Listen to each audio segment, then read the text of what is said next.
you have a son and you have to leave him in the care of another person, and that too for several years. That person would be entrusted with the responsibility of replacing you on one hand and teaching your son all that he would want to know how to lead a life and how to lead a life as an adult. This was the task faced by Odysseus in Greek mythology when he went to fight Trojan Wars. He entrusted the care and rearing of his son, named Telemachus, to a wise old friend and a teacher named Mentor. And thus the name Mentor came in world. Contest master, Toastmaster, and esteemed guests, good afternoon to all of you. Now, what is a mentor? You can find plethora of information on internet or from your experience defining mentor.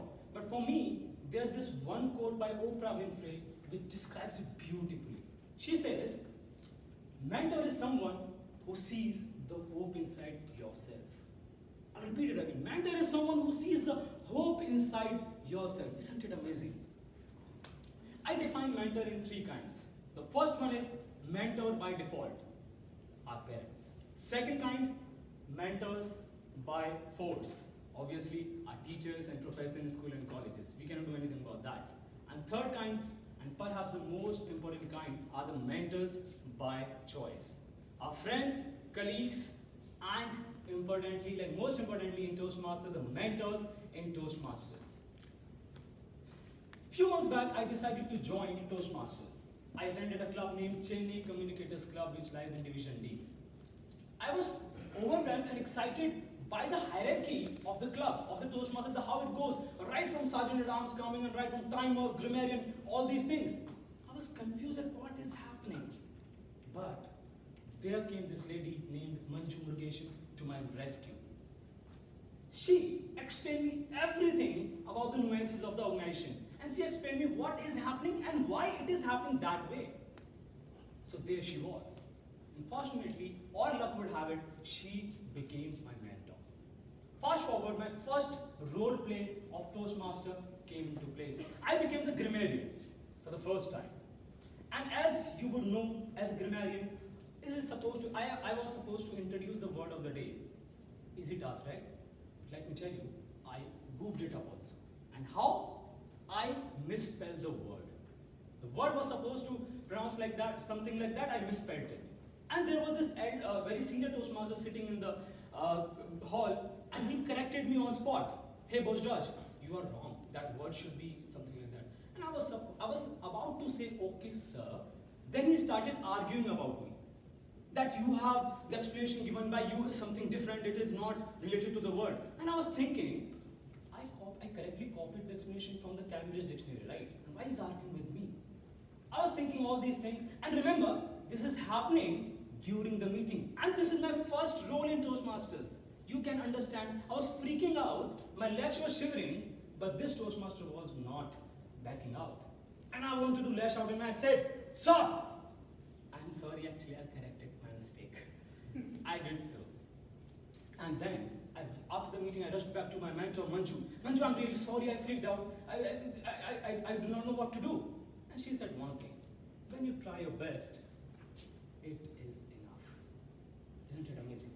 Then came my icebreaker speech. As many of you might recollect it, icebreaker speech are the speeches where you remember for forever your life. I was over enthusiastic, excited. I went like that, tap, tap, tap. Good evening, Toastmasters and guests. And after that, I went blank. Not even a single word came to my mind. Just good evening, Toastmasters and guests.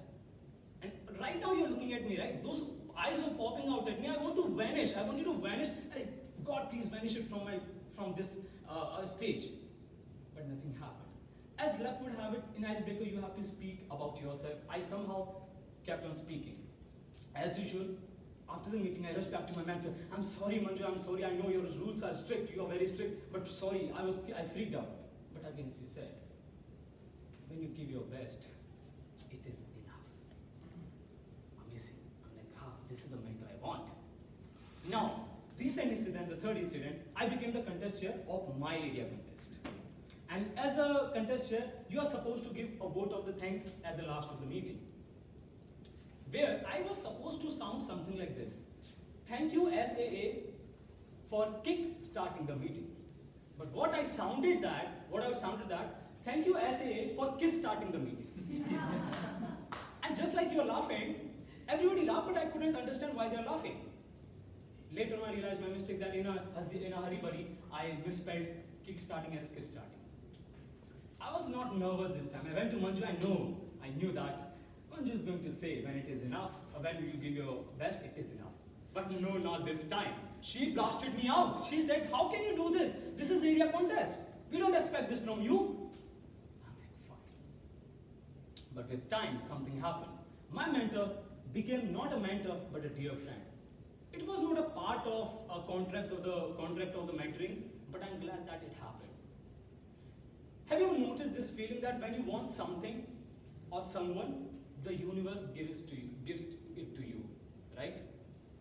And it happened. Manju came in that form. Manju Murugeshan, I consider her as a gift from universe. Fast forward,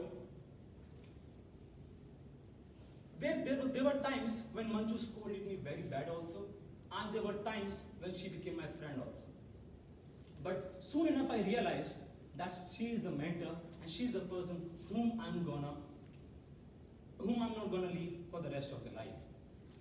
Now came the time when I was supposed to give a speech in Toastmaster, my first speech after Icebreaker.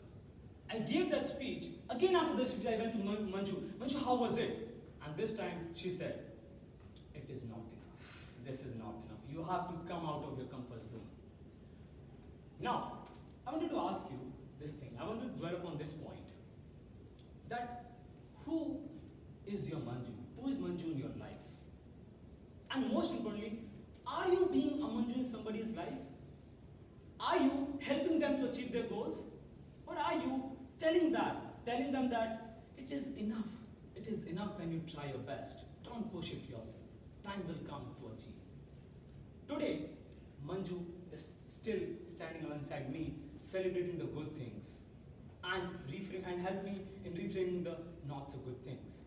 As Oprah said once beautifully, I can now see the hope inside myself. Over to you, Manju.